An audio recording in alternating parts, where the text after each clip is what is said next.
Bonjour et bienvenue sur Culture Passion, l'émission du pôle culturel de la radio web de l'UTL 65. Culture Passion ou embarquement immédiat vers la galaxie Culture 65.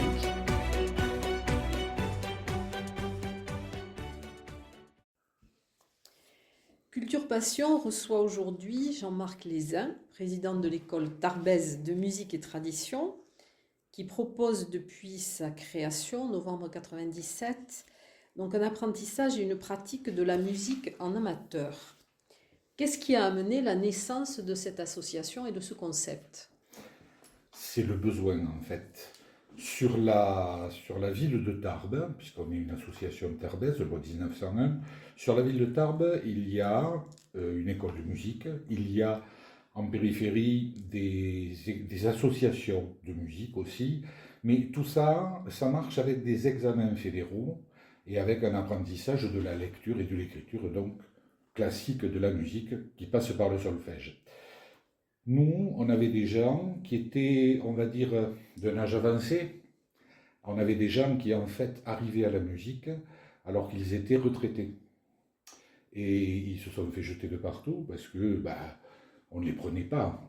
Si vous essayez à 60 ans, on va dire, d'apprendre le solfège, vous vous retrouvez dans une classe où il y a des gamins qui ont 7, 8, 9 ans, 10 ans. Donc, c'est gênant pour tout le monde, pour l'adulte, pour les enfants et pour le prof. Donc nous, on avait en plus une autre approche de la musique qui ne passe pas par le solfège, ni par l'écriture, ni par la lecture. En fait, prenez le cas de l'enfant. L'enfant, il a 2-3 ans, vous ne lui dites pas tu te tais, tu parleras quand tu sauras lire et écrire. On parle, on échange avec lui. Et petit à petit, il va apprendre à lire, à écrire. On fait pareil avec la musique. Donc on part en fait de l'instrument, et puis un jour, les gens vont avoir besoin du support écrit, ou d'écrire, ou de lire, pour pouvoir jouer. Donc ils vont venir au solfège tout à fait naturellement, tout seuls. Voilà ce qui a en fait fait qu'on a créé l'école tarbèze de musique et tradition. Alors qu'est-ce qui vous différencie donc d'une école de musique classique ? Donc en fait, c'est ce que je viens de vous dire, c'est le non-apprentissage du solfège comme condition de départ pour apprendre la musique. Donc les gens ciblent, alors il faut qu'on ait l'instrument qui va bien, qui correspond aux besoins des gens, et le transmetteur. On appelle ça des transmetteurs, non pas des profs, puisqu'en fait, les gens, on est aussi sur le principe donc de je sais quelque chose, je te l'apprends. Je ne suis pas payé pour faire ça, c'est parce que j'aime bien ça, que je le maîtrise. Alors, je n'ai pas des gens qui sont des premiers prix de conservatoire. J'ai des gens qui savent faire quelque chose et qui vont l'apprendre aux autres. Et en plus, on se rend compte que quand on veut transmettre quelque chose, on est obligé, dans son petit coin, d'aller préciser comment on le fait, d'aller se le préciser pour soi. C'est-à-dire que des gens qui se proposent de transmettre leur savoir, ils sont obligés d'aller jusqu'au plus profond d'eux-mêmes pour préciser les choses qu'ils font. Et donc, ils portent les autres vers la musique, mais eux font des grands pas aussi en avant sur leur pratique musicale.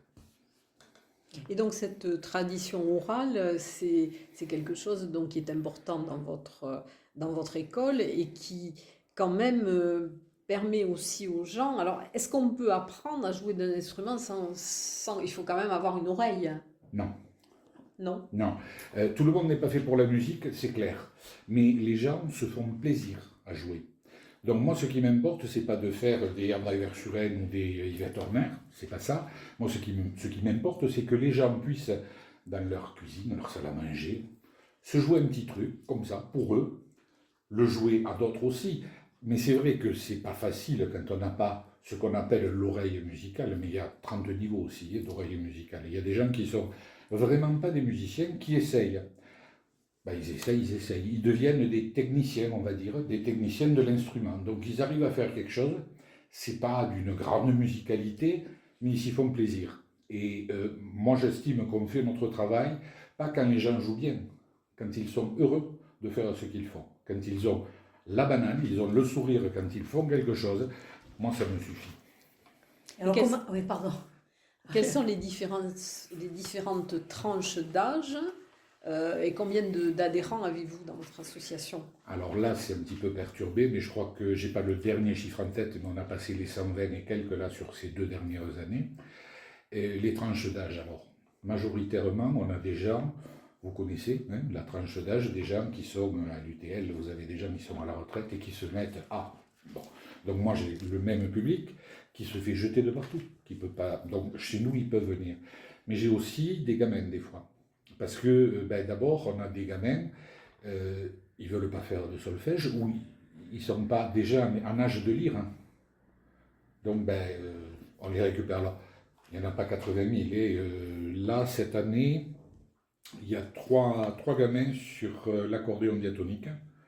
Et il n'y en a pas dans les autres ateliers, hein, des petits. Mais c'est des gamins qui commencent à peine à lire ou qui sont en CP, ou CE, hein, qui sont en âge d'école élémentaire en fait.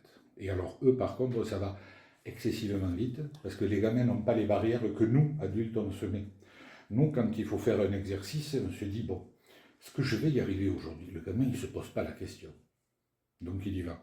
Donc on progresse. Un adulte d'une soixantaine d'années, on va dire, il va mettre 3 ans à faire quelque chose d'un peu propre sur son instrument. Le gamin, il va mettre 6 mois. Voilà. Mais oui, mais on n'est pas égaux en âge, mais par contre, côté cognitif, hein, côté utilisation des neurones et tout ça, c'est génial, quoi. Et quel que soit l'instrument, parce que ça oblige à remettre des choses en place. Alors c'est vrai que ça ne se fait pas tout seul, ça demande du travail, mais les gamins aussi, ils travaillent. Donc, Est-ce que vous prêtez des instruments?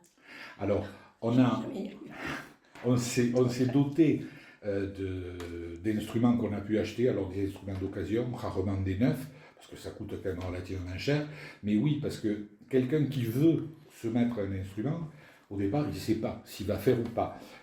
Une vielle à roue, par exemple, c'est un instrument le moins cher qu'on va trouver, à peu près potable, jouable, c'est autour de 2000 € aujourd'hui. Vous ne mettez pas 2000 € pour voir si ça va vous plaire. Hein. Donc, on a des instruments de ce type-là, qui sont un petit peu chers, qu'on loue. Alors on demande une caution, un chèque de caution, mais qu'on n'encaisse pas. On fait une location, mais qui pour nous, enfin, elle est minime, quoi, la location, et elle est annuelle. Et ça permet aux gens, alors en général, c'est 2 ans de location qu'ils ont garantie. Ça leur permet 1 an de s'adapter à l'instrument. Si ça leur plaît, ils ont le temps de s'en chercher un d'occasion ou d'en faire fabriquer un. Parce qu'une vielle à roue, c'est 1 an ou 1 an et demi quand même hein, de facture. Puisque c'est fabriqué à la demande en général. Alors justement, moi j'allais vous poser comment s'intéresse-t-on à des instruments anciens et rares comme ça? Parce qu'on les a entendus, parce que ça charme en fait. Quand vous avez une vielle à roue, c'est un truc, c'est bizarre. Il y a une manivelle qu'on tourne et on a un clavier de piano pratiquement sur l'autre main. Donc c'est un petit peu magique. Après, c'est un instrument, on l'a appelé l'instrument du diable, c'est pas pour rien. Hein. Il y a des boyaux pour faire vibrer. On a une roue qui tourne pour remplacer l'archet du violon. Et on a des touches qui remplacent le toucher du violoniste sur le manche du violon. Mais le moindre truc qui n'est pas pile poil dans l'axe, mais ça sonne, c'est une horreur. C'est une horreur. Donc c'est des instruments qui demandent beaucoup d'attention, beaucoup de soins méticuleux. On a aujourd'hui, on a eu deux petits qui ont démarré la vielle, l'un qui a arrêté, mais l'autre qui la continue. On ne l'a plus avec nous parce qu'il y a un moment où nous, on ne peut pas les conduire, mais c'est un gamin qui pourra en faire un métier, ça c'est sûr. Oui, quel est votre répertoire? Voilà. Alors, on travaille, on part du répertoire traditionnel, on va dire, musique traditionnelle, donc on est dans le sud-ouest, c'est pas la musique qui manque, on est quand même un pays un petit peu festif, donc on a un gros fond de musique qui a été collecté dans les années 1970, un petit peu avant pour certains, avec le revivalisme du folk, hein, de la musique traditionnelle, donc il y avait plein de gens. Alors, pas trop chez nous, mais sur le Lot, sur le Tarn, sur la Gironde, on a tout un tas de gens comme ça qui étaient des violonneux, qui étaient des vielleux, qui étaient des cornemuseux, des bouailles, qui jouaient de la bourre, la cornemuse landaise, et qui, eux, étaient capables, des accordéonistes aussi diatoniques, qui étaient capables de rejouer pour le collectage. Donc on est reparti sur des musiques comme ça. Les très très anciennes, on en a perdu quand même pas mal. On a aussi un fond de musique traditionnelle de danse dans les Hautes-Pyrénées, sur la Bigorre. Donc on a ça aussi au programme. Et puis bon, il y a des créations un peu plus récentes dans l'esprit des musiques d'avant et qui en plus, on essaie de les croiser avec les musiques à danser. Donc on peut aussi faire danser les gens avec des musiques traditionnelles. Et ça, c'est sympa. Par contre, ça a une obligation, on doit être au tempo. Donc il y a un but, quoi. Nous, c'est pas l'examen fédéral de fin d'année qui va être en bout de course, c'est le tempo de la musique pour la danse. Alors, quels sont les différents ateliers? J'ai vu que vous en aviez beaucoup. Bien, je vais en oublier, mais donc il y a de la flûte à trois trous, il y a de la vielle à roue, il y a de l'accordéon diatonique, il y a de la guitare. Guitare, donc c'est la guitare acoustique. Il y a du violon. On a un atelier un petit peu spécial qui est un atelier Champollion de la Partoche. Pour le solfège. Pour le solfège. Voilà. En fait, c'est une approche totalement différente du solfège. On démarre, alors c'est les gens qui en ont envie déjà, et on commence à les faire travailler avec le rythme. Bon, le rythme, il s'écrit. Donc, c'est facile de travailler, et ça se comprend très vite. Et c'est un besoin évident pour l'instrument. Donc, il démarre avec un repérage de rythme. Et puis, la note, elle est plus ou moins haute, elle est plus ou moins entre les lignes ou sur telle ligne. Et petit à petit, le nom des notes va arriver, et le repérage se fait, on va dire, tout en douceur. Mais ça, c'est au besoin des élèves. On a un atelier balançoire. Balançoire, c'est un groupe qui fait du bal gascon. Donc les gens sont mangés en début d'année, on travaille pour être au tempo et on fait danser les gens sur des soirées. Et j'en oublie. La musique portugaise. Alors l'atelier de musique portugaise s'était arrêté là, le transmetteur n'était pas disponible, donc ça va revenir, j'espère. Et il n'a pas encore fait signe, mais je pense que oui. En fait, il bâtissait sa maison, donc il avait quelques petits besoins de temps.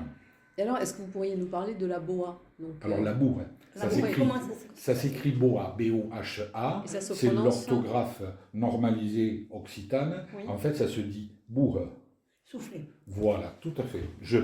On le dit ici. Mais en patois. Je bourre. Le patois, c'est beau. Mais tout à fait. Bah oui. Tout à fait. Donc bourre. La bourre, en fait, c'est la fameuse cornemuse des Landes qui a été retrouvée dans les Landes, qui a été refabriquée, qui n'existait plus, mais bon, il y avait des exemplaires qui étaient dans des musées. Donc elle s'est refacturée, on va dire. Hein. Il y a des facteurs d'instruments qui se sont mis en place. Là, je crois qu'il va y avoir un changement, un passage de facture. Il y a un jeune du département qui apprend à les fabriquer aussi. Et c'est un instrument un petit peu capricieux. Donc c'est une poche. Alors c'est une poche, en principe, au départ, c'était un veau morné. Hein, il faisait avec ça, parce que peut-être que le veau morné, on n'en faisait rien, donc on récupérait la peau. Elle avait quand même une certaine souplesse aussi, sans doute. Bon, ça se fait dans d'autres bestioles aussi. Et aujourd'hui, on arrive à faire avec du synthétique. Donc, bon, ça va, l'honneur est sauf. Et les anches aussi, les anches, c'est les petits morceaux qui étaient en roseau au début, et qui est taillé d'une certaine façon, qui va vibrer. Mais bon, en roseau, on va dire qu'un jour ou l'autre, il s'use, il s'abîme, il est comme nous, il fatigue. Et là, aujourd'hui, ils les font plutôt dans des matériaux modernes, qui sont d'une durabilité fantastique. Donc, on a des instruments un petit peu plus fiables, et qui ont aussi évolué. Au départ, la boue, elle est à 5 trous, donc c'est un petit peu spécial comme doigté. Là, aujourd'hui, c'est plutôt 6 trous. Hein, donc, un peu du genre, on le rapprocherait d'une flûte à doigté baroque. Mais c'est un instrument aussi qui demande beaucoup d'apprentissage, puisque vous avez une poche qui est sous le bras. C'est la pression de la poche qui va donner les notes, la justesse des notes, la continuité des notes, mais de temps en temps, il faut y souffler dedans. Et il faut désynchroniser son souffle du jeu, puisqu'en fait, le souffle que je donne dans la cornemuse, dans la boue, il n'est pas fait pour jouer. Il ne va pas en rythme avec ce que je joue. Donc, je regonfle simplement. Complexe. Et qu'est-ce qui la différencie alors des autres cornemuses? Alors, elle a une particularité bien spécifique, mais qui se rapproche de quelques autres cornemuses, on va dire, du centre de l'Europe. En fait, toutes les cornemuses ont un pied, avec donc comme une flûte, hein. Elles ont une flûte pour jouer, et puis elles ont en général des bourdons. Les bourdons, ils sont en gros sur le côté, enfin, il peut y avoir plein de bourdons. Celle-là, dans le même morceau de bois, elle a deux trous, un pour la mélodie et l'autre qui est à côté et qui fait le bourdon. Donc c'est un petit peu spécial. Et il faut savoir le faire, quoi. Et alors aussi par rapport à l'accordéon, quelle est la différence entre un accordéon diatonique et un accordéon normal? Alors normal, ça n'existe pas, il n'y a pas d'accordéon normand. On va dire que c'est le chromatique. Oui, celui que l'on... Voilà, On a plus l'habitude. chromos, c'est la totalité. Donc un accordéon chromatique, il a les 12 notes de la gamme. Si vous prenez un piano, il y a les touches blanches et les touches noires. Il y a 5 touches noires et 7 touches blanches. Moi, je n'ai pas les touches noires dans mon accordéon diatonique. Je n'ai donc que 7 notes dans la gamme. D'accord? Et en plus, on a une particularité sur nos accordéons diatoniques, ils sont bisonores. C'est-à-dire que derrière chaque bouton, derrière un bouton, en poussant, j'ai une note, mais si je ne change pas de bouton et que je tire, j'ai une autre note. Donc c'est un petit peu compliqué au départ pour savoir comment est montée la gamme, parce que c'est pas facile tous les jours, mais on s'y fait, c'est pas un souci. Ils ont l'avantage d'être beaucoup plus légers, les accordéons diatoniques, et beaucoup moins chers au point de vue prix. Et la main gauche est simplifiée puisqu'on a des basses et des accords qui sont automatiques, je dirais. Donc si je ne trompe pas de bouton, je suis pas faux. Des fois c'est pas tout à fait juste, mais c'est jamais très faux. Donc, c'est Marc Bohan qui était un grand... Pardon? Marc Bohan. C'était un des grands, c'était l'ami de Pierre Domingès, qui était un des grands joueurs justement d'accordéon diatonique. Marc Bohan ou Marc Perron? Marc Perron, pardon. Marc Perron. Marc Perron. On a eu fait des stages sur Tarbes avec Pierrot Domingès et avec l'école de musique. Oui. Alors, quelles sont vos actions pour faire connaître et apprécier ce style de musique? Comment vous... Alors au début, on a cherché à faire de la pub parce que voilà, il fallait. On n'est pas une grosse association, mais par contre, on a donc un local qui est prêté par la ville de Tarbes, donc il ne nous coûte rien en termes de location, mais on paie l'électricité de ce local. Et le local est grand, il est un petit peu volumineux, on est pas un peu au-dessus de 70 mètres carrés avec du plafond à 3 mètres, donc ça fait beaucoup de chauffage. Et donc il nous faut quand même quelques inscriptions. Alors on part du principe que à l'école, on est intéressant que si tout le monde peut y venir. Donc depuis 2 ans, on a un petit peu différencié les gens qui viennent par rapport à ils paient des impôts ou pas. Pour être à peu près équitable avec tout le monde, quelqu'un qui paie des impôts sur le revenu va payer une cotisation de 50 € à l'année. C'est pas énorme. Quelqu'un qui ne paie pas d'impôt sur le revenu paiera 30 € sur l'année. Après, il n'y a rien d'autre à rajouter, si ce n'est la location, s'il y a une location d'instruments, mais c'est tout. Donc, l'accès à tous, pour nous, il est important. Là, on est là pour ça, on dira. Donc, alors, on récupère des gens de partout, de tous les milieux sociaux, des gens qui sont un petit peu juste à budget, qui ne peuvent pas faire grand-chose, et d'autres, celui qui a les moyens, il peut nous donner des sous, il peut faire des dons, hein, on les prend, c'est pas un souci. C'est pas un souci.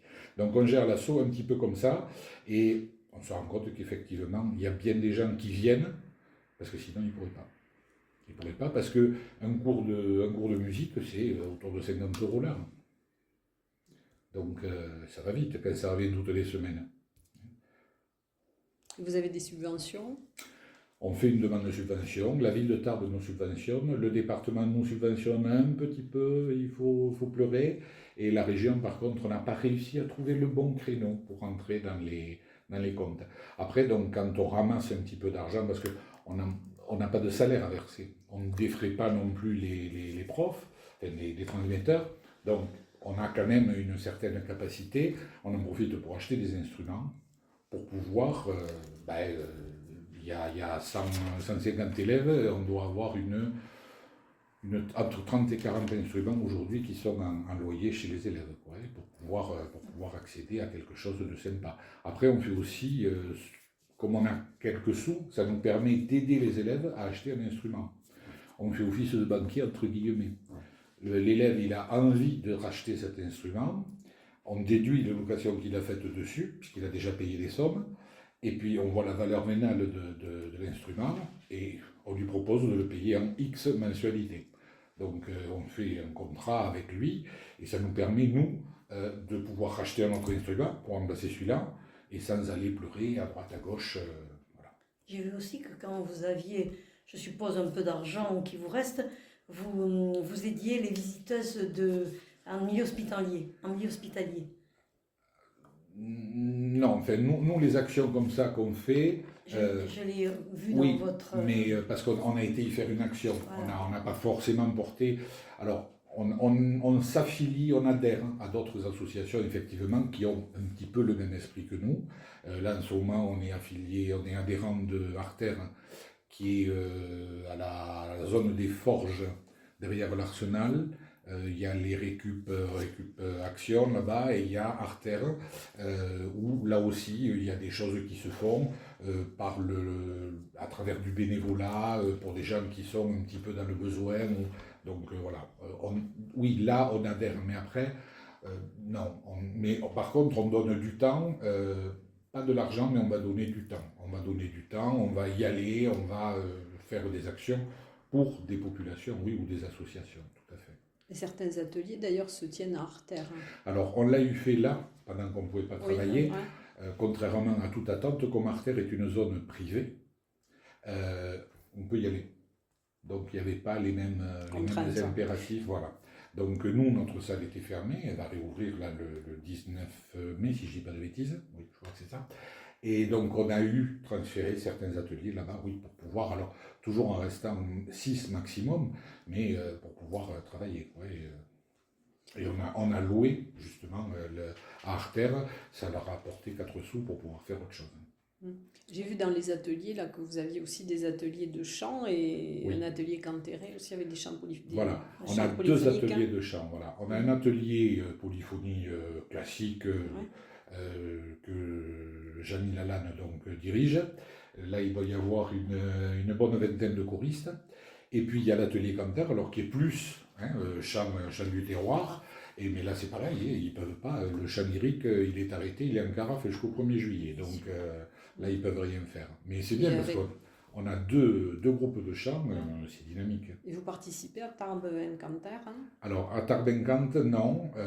Nous, on n'y a pas participé parce que, en fait, le groupe de Cantaire y a déjà participé.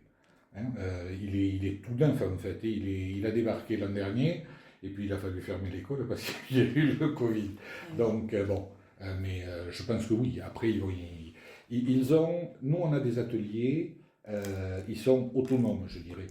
Le groupe de Cantaire là, s'il a envie d'aller se produire quelque part, alors toujours pareil, il se produit au nom de l'école, avec son nom de groupe, au nom de l'école tarbaise de musique et tradition, mais il faut quand même qu'il soit respectueux de tout. Donc il y a un cadre minimum dans lequel il doit rentrer, c'est-à-dire qu'ils ne vont pas aller se produire là avec un chant qu'ils ne maîtrisent pas. Ça, c'est hors de question. Mais ils n'en ont pas envie non plus. Donc voilà. J'ai vu que vous aviez créé aussi des classes, les Mainats. Les Mainats, donc c'est des enfants en fait. Alors là, les Mainats, c'est moi qui les fais sur l'accordéon. J'ai 3 gamins et c'est du bonheur, quoi. Et ce que je vous disais tout à l'heure, ça va excessivement vite. Excessivement vite. Et alors, dans quelle autre manifestation vous pouvez vous produire? Sur quelle demande? Tous les ans, on se produit pour la mairie. On renvoie, comme on est quand même subventionné par la ville de Tarbes, donc c'est normal qu'il y ait un retour sur investissement, on va dire. Donc tous les ans, fête de la musique. Ça, c'est obligé. Alors, cette année encore, on va refaire ce qu'on avait fait l'an dernier. On part du Jardin Massé. Et on déambule tranquillement jusqu'à la place Jean Jaurès, c'est-à-dire la place de la mairie de Tarbes. Nous sommes des passerues, enfin, genre de passerues. C'est un passerue, on appelle ça un passe-carrera. Oui, oui. Vous le faites pendant la fête de la musique aussi. Le jour de la fête de la musique. Après, donc, il nous est arrivé de faire du bal gascon. On l'a fait il y a 2 ans, pour la fête de la musique aussi. On reste sur Tarbes, parce qu'on est appelé un peu partout, oui, mais bon, on reste quand même, on donne la priorité à la ville de Tarbes, ce qui est logique. J'avais vu qu'à ce moment-là aussi, vous présentiez les instruments et que les gens pouvaient venir les toucher, Alors, les toucher... enfin du moins. Ouais, voilà, les voir de près, les les entendre. Voilà. On a fait une présentation de ça C'était l'an dernier au château de Lourdes pour les journées du patrimoine. Donc c'était autour du 18 et 19, je crois, septembre.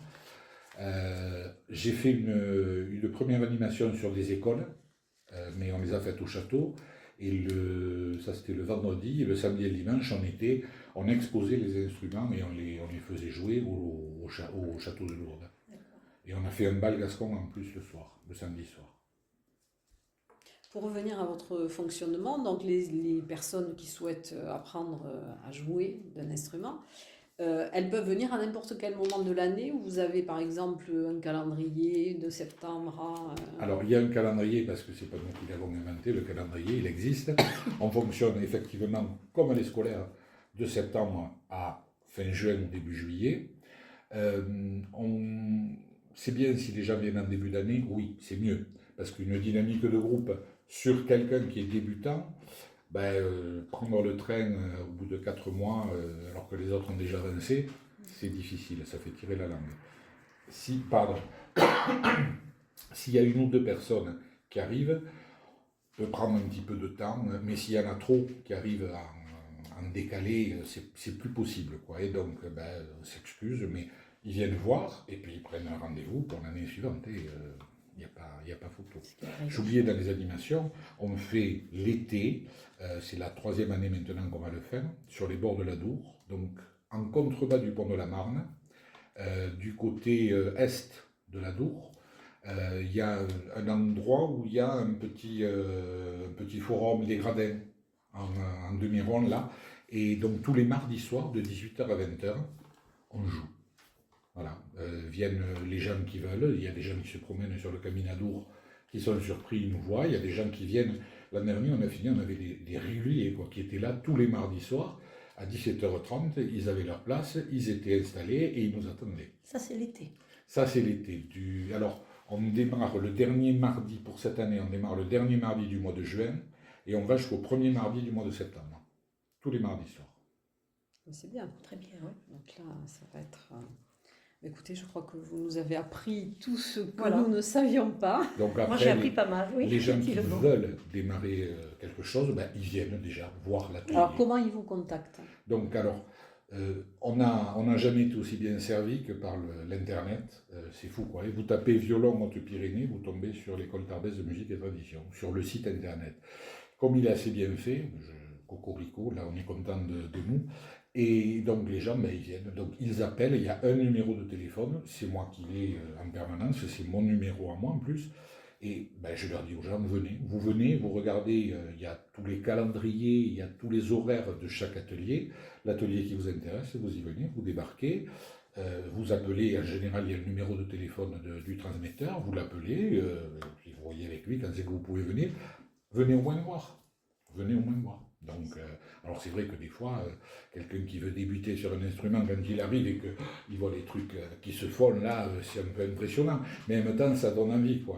C'est pas en écoutant des disques que vous avez envie de jouer de la musique.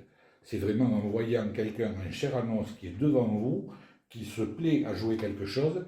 Et alors c'est ça qui est un petit peu vicieux, on va dire, c'est que vous voyez quelqu'un qui joue, qui est à l'aise, qui joue un truc, c'est... Waouh, ça vous plaît, vous y allez. Vous ne vous rendez pas compte des heures de boulot qu'il y a pour arriver à faire ça. Et bon, une fois qu'on y a le pied dedans, on s'accroche, on travaille et puis on fait ce qu'on peut. La passion arrive. Oui. Tout à fait. C'est important, je crois que c'est important, parce que le solfège, parfois, ça peut être un peu rébarbatif. C'est rébarbatif. Et bon, c'est vrai que là, ça permet au moins et puis peut-être de ne pas avoir des critères de sélection trop comme dans les conservatoires. Voilà. Bien que le solfège, maintenant, moi je vois les enfants, ils commencent, mais on les met tout de suite à l'instrument. Ah oui. Et ils apprennent quand même le solfège malgré tout. Ça a changé un petit peu, oui. Oui, parce qu'un enfant, il n'a pas besoin de savoir lire pour le solfège. Et c'est la place sur les... Donc c'est tout. Il repère très vite. Oui, un gamin, à l'âge de 6-7 ans, c'est une éponge. Absolument. Vous lui montrez quelque chose, il ne sait pas faire, mais il le fait. Il le fait parce qu'il copie. C'est tout ce qu'on demande. Des grands cours théoriques, nous, ça ne nous avance pas, quoi. Ouais. Regarde, je le fais, tu le fais. Tu le fais, voilà. En tout cas, merci Jean-Marc Lézin pour cette rencontre. Et C'est puis moi. donc, Très bien, voilà. comme ça donnera des indications. Peut-être l'envie à des gens qui sont un peu timorés. Pourquoi encore, pas? hein, Il faut ouais, pas, il ouais, faut ouais. pas. Là, mais on a beaucoup de gens, et en fait, qui ont un certain âge ou un âge certain, Ouais.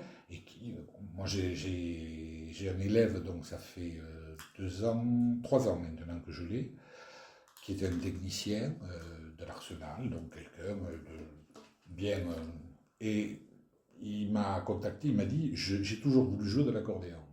Est-ce que vous croyez que je vais arriver à jouer de l'accordéon avant de mourir? J'ai dit, ben, on peut essayer. Et alors, au bout d'un an, il m'a dit, alors, ben, je lui ai dit, vous n'êtes pas encore mort, vous ne pouvez pas mourir encore. C'est quelqu'un qui n'est pas un musicien dans l'âme. Mais il arrive à faire des choses. Mais il se fait et- plaisir en premier. Oui, tout à fait. Voilà. Tout à fait. Et c'est ce qui est important. Ah oui, C'est ce qu'on souhaite, nous. je pense que Voilà. vous avez Voilà. la démarche. En tout cas, merci beaucoup donc, pour cette C'est moi qui rencontre. vous remercie.